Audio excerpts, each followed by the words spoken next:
what made you a bloody good sparky. It's a different set of skill set to manage tradesmen and apprentices, and you can utilise that skill as a tradesman to managing other tradesmen and other apprentices.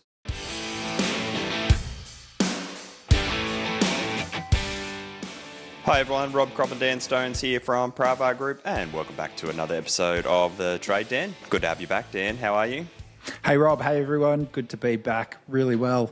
Looking forward to today's episode on great tradies don't necessarily make great business owners. It's almost like an equation, isn't it? A great tradie does not equal a great business owner, and that's what we're talking about today. What happens with most tradies is a little bit like sports coaches almost. You see the great players that try and become sports coaches, and you see it happen time and time again. They fall short. They struggle. They're not necessarily great coaches just because they were great players. And I think that's at a high level, that's what we're talking about today. You started a business, you started your trades business because you were great at what you did. You delivered quality work, your customers love you. Maybe you were sitting there doing your work and you saw how poor a tradesman the business owner was at what you were actually there to do. And you thought to yourself, well, why am I working for someone else when I could do this better myself? Yeah, it's a bloody rude shock then when you get into business, isn't it, for yourself? Because the skill sets that you had as a tradesman, they just do not equate. And I'm sure you're listening here today, nodding your head, going, yeah, I get it. And the sooner you realise that, the better, because when you think about what made you a great tradesman, it was like your technical skills, like technically being capable at your trade or your craft. It's your attention to detail to be able to get the job done. It's potentially your ability to problem solve, and it's that thing that's just being reliable and maintaining quality. So those attributes were what made you a great tradesman, but it's just accepting the fact that what got you here is not what's going to make you great in business. And the moment you realise that and really start to see that they don't equate, the sooner that you realise that something has to shift. And that for you is that you've almost got to somewhat unlearn those trade skills and completely learn a completely different set of skills, which is business. And there's a whole gamut of things you've got to learn in running a great business. Yeah, and I think we get it. I mean, the idea that you'll be giving up something that's been of value, your identity of who you are and what you love to say I'm good at. Like, what do you do? I'm a tradie. I'm really good at it. I'm the best one there is. There's an attachment to that, and it's hard to let that go. But unless you develop, unless you understand what it takes to be a great business owner, then making that shift, like you said at the top, you're never going to get to be able to make the profits you want. The freedom, the lifestyle that you want to have just doesn't come as a result of being a great tradie and just sticking with this for a while. There's a real transition that needs to happen, and those skills are really important. Yeah, when you think about being what it is to be a great business owner, you've got to develop the mindset, the strategy and the skill set to have good financial management skills, which is like knowing your numbers and managing cash flow and pricing well. So there's the financial element to it. There's the leadership element to it, which is building and retaining and recruiting and driving culture into a business. There's that whole leadership side of business that you've got to be able to develop. There's the sales and the marketing side of things, like the generation of leads and the conversion of those leads and the ability to win the right job at the right time for the right price. Like, that's a completely different skill set in its own. It's the whole systems and processes element to it. There's a whole different set of business systems compared to a job type of system. There's just the strategic thinking of what it takes to run a business and your ability to plan and think long term and execute on things that matter. Like, all these things that I just spoke around then, they have nothing to do with the trade. And sure, there's doing the jobs which make the business turn over, but all these things are a completely new trade that you've got to be able to develop, the skill set you've got to be able to develop, which is the trade that is business. And the sooner you realise that just because you're good as being a sparky or a plumber does not guarantee that you're going to be great in running an electrical business or a plumbing business or a carpentry business. They're completely different, and the sooner you accept that, the better. Yeah, we see this. It's a business management sort of concept that they talk around, this idea of being promoted to your level of incompetence. And what that means is, and you see this happening in larger organisations all the time, it's like, how did that person end up in... They're the worst manager I've ever seen, but often those managers were great at their jobs day after day. They could be relied on, promote them into management, give them a new task, a new challenge.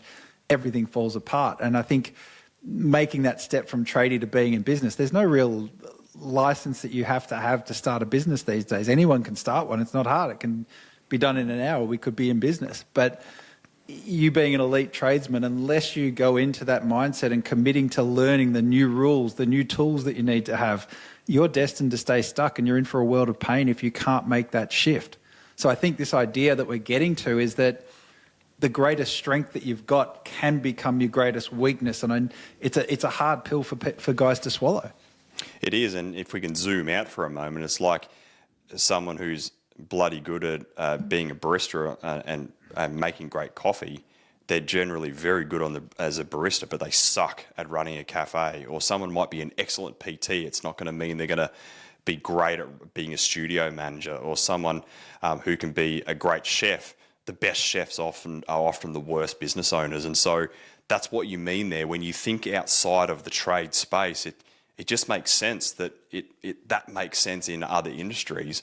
But you're so right when you say that your greatest strength as a tradesman is your greatest weakness as a business owner. And yes, you've kind of got to know the trade and the craft to be understand it, to be able to run a business in that sector. But in saying that, we've come across clients who, some in particular, didn't come from the trade. They'd come from other sectors. They'd bought that business and they do a bloody good job at running it. And that's because they're not getting sucked back into being on the tools, because they can't, because they're not qualified in that trade or that space. Yeah, and I think let's focus on that side of being the best on the tools for a minute and just explore that. I mean, the idea that I am the best on the tools, the strengths of that, yeah, sure, you understand things, you can quote stuff, you've got an intimate understanding of what it would take to get a job done, all that sort of thing. But when you're the best on the tools, there's some downsides that come with that as well. Yeah, there is. You become a bit of the bottleneck, because absolutely, you're the most experienced, you got the most skill sets, you got the tickets to be able to run the job, and all of a sudden everything has to come through you, and you're the best on site. And so you can sometimes get stuck there, can't you? Because you develop that mindset that no one is as good as me, as it saves me time and energy and money if I just do it myself. Yeah, and if that's the case and you're defending that plays into business ownership. When you go to hire people, you'll never hire anyone better than you, because you don't want to give up that mantle, and that bottleneck stays the same. Same thing setting standards for a team that you're now managing. You set a standard and it's almost that impossibly high standard. You're an elite tradesman, an elite craftsman. You come in with your team and you say that no one can do it as good as me, and you start quoting that way, that translates in business ownership. That will hurt you. That'll bite you in the ass every time. Yeah, and you'd avoid delegation, like you avoid handing things over and relinquishing control and empowering people around you. You don't do that because you hold on so tight. And I know that we'll do an episode at another time. It's going to be a whole nother episode around the different stages that a business owner, at different stages and phases a business owner has to go through. But this is the number one reason why most tradies get stuck at either a one-man band and stuck between that 0 to 300k turnover mark, or they get trapped at the $1 million mark and they can't grow beyond that, is because these are natural sticking points for a trades business owner. And the more you push towards $1 million, that's generally that tipping point where you've got to make that choice: is, do I want to stay here and run that tool belt business and be that guy where I'm still on the tools and it's small and manageable? Or do I genuinely want to run a trades business here? And that's a decision point for you. You've got to make that choice. But you can't go on to run an owner-operator business or a true, genuine lifestyle trades business, that $3 to $5 million plus mark. You can't do that whilst you're still holding on to the mindset that you're the best tradesman out there and that your identity is a tradesman. You'll just never get beyond it, because your business will never outgrow your level of thinking and the identity that you hold on to in that space. Yeah, absolutely. It was a friend of mine, and he's not a client at the moment, but I was talking to him about this same thing. He's a Sparky. And he's like, I'm doing some of this stuff and I'm enjoying it, but I'm sort of a bit lost. I don't know what the next step looks like. Like, how do I get better at what we do to make the business grow. And I had this exact conversation. It was around the identity shift, what he's got to stop seeing himself as and what he's got to start becoming. And the idea of, do you see yourself still as a tradie? Yeah, absolutely, I do. Great. I said, how do you view yourself as a business owner? And there was silence. And it was like, that's the identity shift we're talking about. Unless you fill that gap, unless you make that identity shift, then you're always going to be stuck at, and there's nothing wrong with it, but stuck being just a tradie. And if you're frustrated about the progress or the life you've got or your inability to make profit, that identity shift has to happen. So what do you think people have to stop seeing themselves as, or that sort of mentality that is holding them back? Yeah, it's almost like they've got to stop seeing themselves as the best carpenter, or the sparky who never cuts corners, or the plumber that everyone calls. They've got to stop seeing them as the man, the problem solver, the Mr. Fix-It, the guy who can get in there with their hands and get stuff done. And they've got to start seeing themselves as that business owner who runs a carpentry business, who hires great carpenters. Or they see themselves as the sparky the business owner who runs an electrical business, who develops great systems and processes for the team to be able to operate. Or I'm a business owner who runs a plumbing business, and we've got a reliable team that turns up on time and keeps our projects on budget, and we deliver every time. We're always ready. So there's a slight distinction, but it's a huge difference.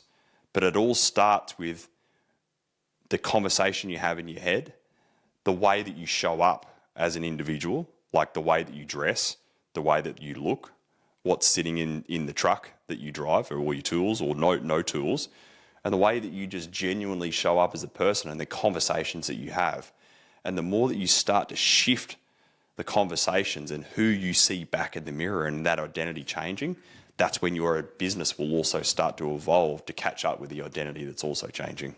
Yeah, and I think it also comes in there, even just as simple as how you look at things strategically. Like, when you're doing it as a tradie, it's this job. That's all that exists. It's this day. It's this hour. It's until lunchtime. It's that thing I'm working on right now, this phase, this technical bit, and you get right on micromanaging into that space. Strategic thinking as a business owner means that you're taking a broader picture. You're thinking in terms of quarters and years, and strategically about how are we going to deliver this over 6 months and where do I want to be? And it's for jobs that you're not even aware of right now. So even start seeing yourself, or the times that you look at will change. Correct. And I think about my journey in Pravar. I know that I've been doing this 15 years now. The first 5 years for me was just mastering my craft. Like, I just became a really, really good coach. And that was just cutting my teeth and developing and honing my skills of coaching one-on-one and doing that. And then it was about 5 years into the journey. It was like, great, now I'm going to start hiring coaches. And I went down that path. And as I started winding down my coaching, I started managing coaches. I was still coaching during that time. So that was my next genuine 5 or 6 or 7 year block where I was that good manager. And it's really only been the last couple of years that I've gone from managing coaches to leading a coaching business. Obviously, you've stepped into the head of coaching and operations, and you're managing and managing the team and leading operations. But it's enabled me to take a step forward to lead the coaching business. So when I think about my own journey, it's been from the doer to the manager to the leader, but it just hasn't happened overnight. But what made me a great one-on-one coach didn't make me a great manager of a coaching business, and a manager of good coaches. But a good manager of coaches didn't make me and doesn't make me a great leader of a coaching organisation. So they're three completely different mindsets, skill sets, and a set of strategies that you've got to develop over a period of time. But as you take the step and transition from one to another, you've got to accept that you almost get to the top of your game in one, and when you take that step, you're going to the bottom of the rung in the next, and you've got to accept that you're going to suck at that next phase and have that level of being an apprentice as you take that step forward. Yeah, and it doesn't mean I think you lose necessarily your craft. It's what you do with it. I mean, if you did that and you had that attitude, Rob, in the example you gave, or as you listen to this and you go, well, does that mean all my 20 years of experience. I've done this my whole life. Does that now count for nothing? And I don't think it does. I think the mentality that you've got is this becomes part of your expertise now, to share that, to pass it on, like you said, to teach and lead, that word lead that you use, and manage. It does translate, but only to a certain extent. But it doesn't mean you lose it altogether, and it doesn't mean you walk away from it. I mean, you don't think of yourself as not a coach. You're still, that's in you, and it doesn't disappear just because you're a business owner. We're not saying that it has to be black and white. You never think of yourself in those things again. Yeah, correct. And so when we put this back into the trade sector, is what made you a bloody good Sparky. It's a different set of skill set to manage tradesmen and apprentices. And you can utilise that skill as a tradesman to managing other tradesmen and other apprentices. And then as you then build an operational team around you and you start leading a electrical business and lead the people there, as you say, they're just building blocks that you get to build on over a period of time. And that's why this journey takes time. It's a transition through these phases. But you've got to accept that every time you make these steps, you're stepping into the unknown. You're going to feel like you're not great at things. There's always something new to learn and skills to develop. But if you can keep that mind open and that willingness and want to hone your craft and learn new skills and new sets of strategies, that's what's going to keep pushing you and your business forward, because you're not going to be stuck where you are because you've stalled in your own growth and you've limited your own mindset in terms of where you're at. Yeah, and I think letting go of the skill and the craft you've got as being an advantage, like, because it is when you're coming through the ranks and you're not actually running the business, that it's an advantage for you to be the best. But that advantage, like we said, your strength becomes a weakness, but that advantage needs to be translated into a personal advantage, into leverage to build a team full of great tradesmen, as opposed to you just being the best tradesman. Definitely. And I think this is a journey that you've got to go on, but you've just got to accept that being a great tradesman does not make you a trades business. And that means there's going to be holes in your capability. There's going to be holes in your expertise. But it means you've got to plug them.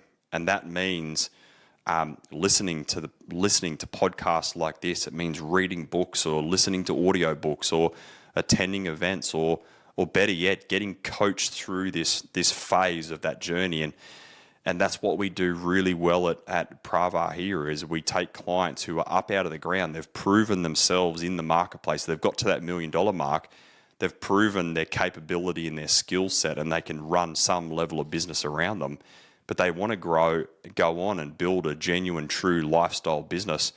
But they recognise that there's a skill and a strategy gap there, and that's where coaching does come into play. So if you're in that position where you're recognising there are gaps in your skill set and strategy, and you are looking to be able to take your business and life to the next level, then jump across to strategysession.com.au, fill out the application form, book in a discovery call in a time that suits both of us, and let's have a good conversation around where you're at and where you're trying to go, and let's see if we can help you plug some of those holes and help you take your business and life to the next level. We hope you've enjoyed today's episode on the Trade Den. Looking forward to coming back to you next week with another great episode. Until then, take care. See you soon.